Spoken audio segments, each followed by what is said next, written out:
आज हम बात करने वाले हैं भारत के बैंकिंग सिस्टम में होने वाले एक बहुत बड़े बदलाव की।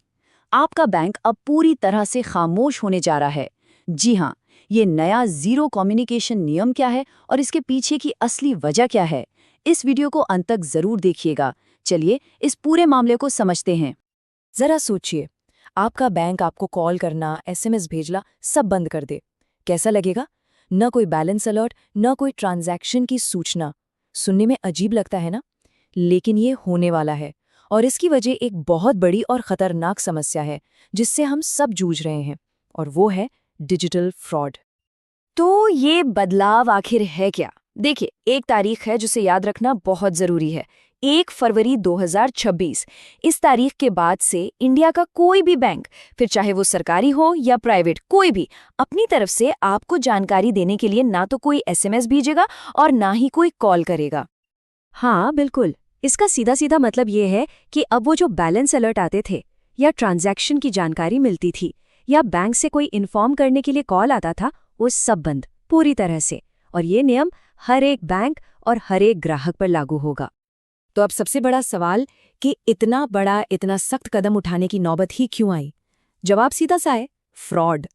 ये जो डिजिटल धोखाधड़ी है ना, ये एक महामारी बन चुकी है जो रुकने का नाम ही नहीं ले रही। जरा इस ग्राफ को देखिए, साफ साफ दिख रहा है कि कैसे डिजिटल बैंकिंग फ्रॉड का ये ग्राफ हर साल बस ऊपर ही जाता जा रहा है। ये सिर्फ लाइनें और नंबर नहीं है, ये लोगों की मेहनत की कमाई है जो धोखे से लूटी जा रही है। और बस इसी खतरनाक ट्रेंड को जड़ से खत्म करने के लिए आरबीआई को ये बड़ा फैसला लेना पड़ा। और ये स्कैमर्स काम कैसे करते हैं? इनका तरीका बहुत ही चालाकी भरा होता है। आपके पास एक कॉल या एसएमएस आएगा जो लगेगा कि अरे ये तो बैंक से ही है। वो आपकी कुछ पर्सनल डिटेल्स बताकर आपका भरोसा जीत लेंगे। फिर अचानक से एक डर पैदा करेंगे कि आपका केवाईसी अपडेट नहीं है या कार्ड ब्लॉक होने वाला है। और बस जैसे ही घबराहट में कोई अपनी सीक्रेट जानकारी देता है, पलक झपकते ही अकाउंट खाली। और सबसे ज्यादा दुख की बात क्या है पता है? इसका सबसे बुरा असर उन लोगों पे पड़ता है जिनकी आय कम है। सोचिए, किसी के लिए 5,000 रुपये शायद उतनी बड़ी बात न हो, लेकिन उस इंसान का क्या जिसके लिए ये उसके महीने भर की मेहनत की कमाई है, उसके लिए तो ये एक बहुत बड़ा झटका होता है। तो इसी पूरी समस्या से लड़ने के लिए आरबीआई एक हथियार लेकर आया है, और इसका नाम है जीरो कम्युनिकेशन पॉलिसी।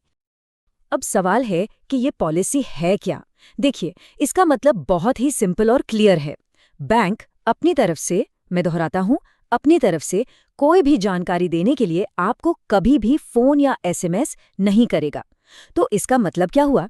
इसका मतलब ये हुआ कि भविष्य में अगर कोई भी कॉल या एसएमएस आए और कहे कि मैं आपके बैंक से बोल रहा हूं, तो समझ जाइएगा वो 100% फ्रॉड है। और देखिए, इससे ना एक बहुत बड़ा कंफ्यूजन ही खत्म हो गया। पहले हम सोचते थे यार ये कॉल असली है या नकली, पता नहीं, पर अब नियम बिल्कुल सीधा है। अगर बैंक के नाम से कोई अनचाहा कॉल या मैसेज आता है तो वो फ्रॉड ही है। बात खत्म, कोई डाउट रखने की जरूरत ही नहीं है।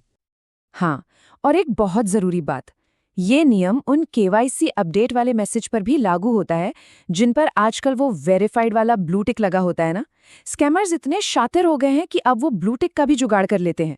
तो याद रखिए, नए नियम के हिसाब से किसी भी अनचाहे मैसेज पर भरोसा नहीं करना है, चाहे उस पर कोई भी टिक लगा हो। ठीक है, तो बैंक तो चुप हो जाएगा, पर फिर हमारे काम कैसे होंगे? अगर कोई दिक्कत आई तो क्या करेंगे? इसके लिए हमें अपनी आदतें बदलनी पड़ेंगी। अब बैंकिंग से जुड़ी किसी भी प्रॉब्लम के सॉल्यूशन का सिर्फ एक ही रास्ता बचेगा। और नया मंत्र क्या है? डिजिटल नहीं, सिर्फ फिजिकल। मतलब अगर अकाउंट से जुड़ा कोई भी इशू है, कोई भी जानकारी चाहिए, तो अब फोन पर या किसी अनजान लिंक पर क्लिक करने की गलती बिल्कुल नहीं करनी है। सीधा उठकर अपनी बैंक की ब्रांच जाना होगा। तो फिर अपडेट्स और जानकारी कैसे मिलेगी? देखिए, अब सिक्योरिटी की कमान पूरी तरह से हमारे अपने हाथों में होगी। बैंक का जो ऑफिशियल ऐप है, उससे आने वाले नोटिफिकेशंस हमारे बायोमेट्रिक्स यानी फिंगरप्रिंट या फेस आईडी और हार्डवेयर टोकन जैसी चीज़ों पर ही हमें भरोसा करना होगा। समझिए कि ये हमारे अकाउंट के नए डिजिटल बॉडीगार्ड्स हैं। लेकिन मान लीजिए, इतनी सब सावधानियों के बावजूद अगर किसी के साथ फ्रॉड हो ही गया, तो तब क्या? घबराइए नहीं, इसके लिए भी आरबीआई ने एक बहुत ही जरूरी नियम बनाया है। इसे कहते हैं 72 घंटे का सुरक्षा नियम। और इस पूरे नियम में जो सबसे जरूरी चीज है वो है ये नंबर 72 72। याद रखिए ये 72 घंटे किसी भी फ्रॉड के शिकार हुए इंसान के लिए सबसे ज्यादा कीमती हैं। नियम बिल्कुल सीधा है। जैसे ही किसी को पता चलता है कि उसके अकाउंट से पैसे कट गए हैं, फ्रॉड हुआ है, तो उसे अगले 72 घंटों के अंदर अंदर यानी कि 3 दिन के भीतर अपनी बैंक ब्रांच में जाकर एक रिटन कंप्लेन, एक लिखित शिकायत देनी होगी। और यहीं पर सबसे काम की बात है, अगर ये शिकायत 72 घंटे के अंदर कर दी गई तो उन पैसों को वापस लाने की, उन्हें रिकवर करने की पूरी जिम्मेदारी बैंक की होगी। लेकिन एक बहुत बड़ा लेकिन है यहाँ।